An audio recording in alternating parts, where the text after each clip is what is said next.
Hey guys, what is up? John here from fly8mikealpha.com, back in the hangar today for our What is Inside of an Airplane / Let's Destroy an Airplane video series. Today we're talking about chocks. Exactly how much damage do they do when we run over them with our airplane?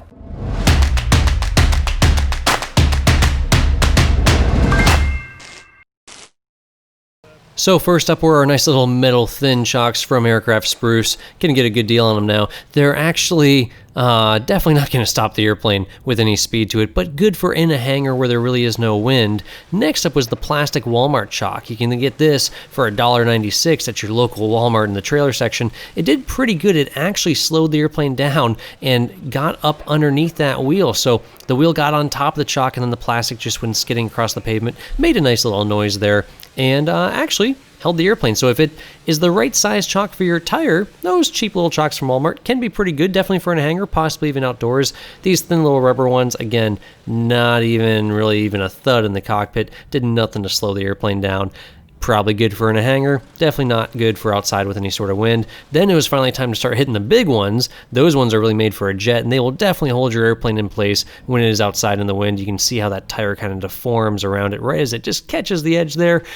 But that wasn't good enough for us, right? We wanted to make good contact with these heavy-duty chocks. These are what is going to hold your airplane in place when it is parked outside in that wind. So we slowed down just a little bit, readjusted our aim, hit them directly on, and ooh, that was a beautiful noise. A big, big, loud thud there as that strut fully extended and then caught a little bit of air and then fully compressed back down. Kind of hurts a little bit to watch that, but hey, you know, it's fun. So that is what happens hitting at about 4 to 5 miles per hour. Now let's try this one more time at a little slower speed, maybe 2 to 3 miles an hour, maybe the speed you'd be coming into a parking spot at if the line guy happened to leave these to the side, you didn't happen to see him there, and you're taxiing in nice and slow. What kind of damage would it do to your airplane?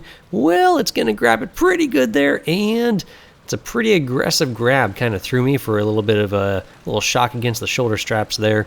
And all the power in the world was not taking us over these once the aircraft was at a stop. So I would rate these as really your best buy. If you're going to invest in some chocks, this is what you want. We were able to kind of playing with the brakes and getting a little bit of inertia there, popping off the brakes with the full power in there. Actually get just enough inertia to fight past them. Highly ill-advised if you ever want to fly that airplane ever again. Do not do that if you actually plan to use your airplane in the future.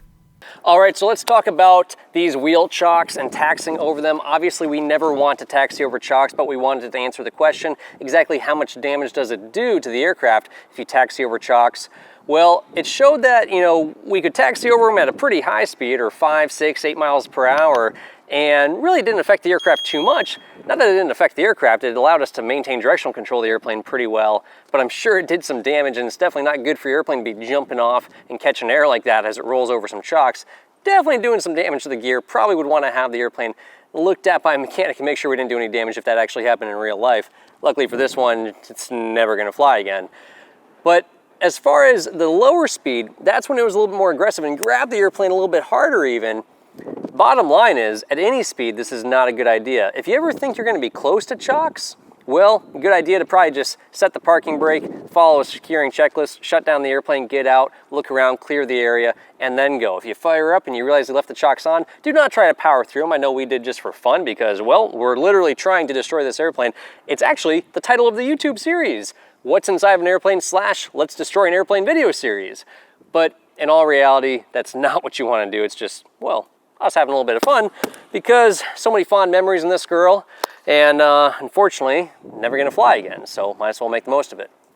But bottom line here is, check the area around you, whether you're firing up or taxiing back in. Whenever in doubt, come to a complete stop, set the parking brake, shut down, get out, check it out. Stay on that yellow line the best you can. Remember, the yellow line doesn't guarantee that you're gonna keep your wingtips clear or not run over any other things on the ground there, but it's a lot easier to explain that, hey, I was on the yellow line and something went wrong versus I was nowhere near the yellow line and I ran my wingtip into another airplane. That's really not that explainable, right? At least it's still going to be your fault if you hit anything, whether you're on the line or not, but at least you got somewhat of an excuse, right? You don't want to be doing anything that's going to make it harder on yourself. Always stack the deck in your favor. Do things that are going to help you, not hurt you. Stay on that yellow line, whether you're getting on the runway, coming off the runway, or taxiing back to the hangar. Put that yellow line right underneath your butt. Put Put that nose wheel right on that yellow line, put that tail wheel. If you're in a tail wheel airplane, well, you'll put the yellow line right between your main gears where you want it to be. Make sure your tail's not gonna swing around and hit anything. Keep that situational awareness up. Whenever in doubt, come to a complete stop, shut down, get out, check it out, and then continue.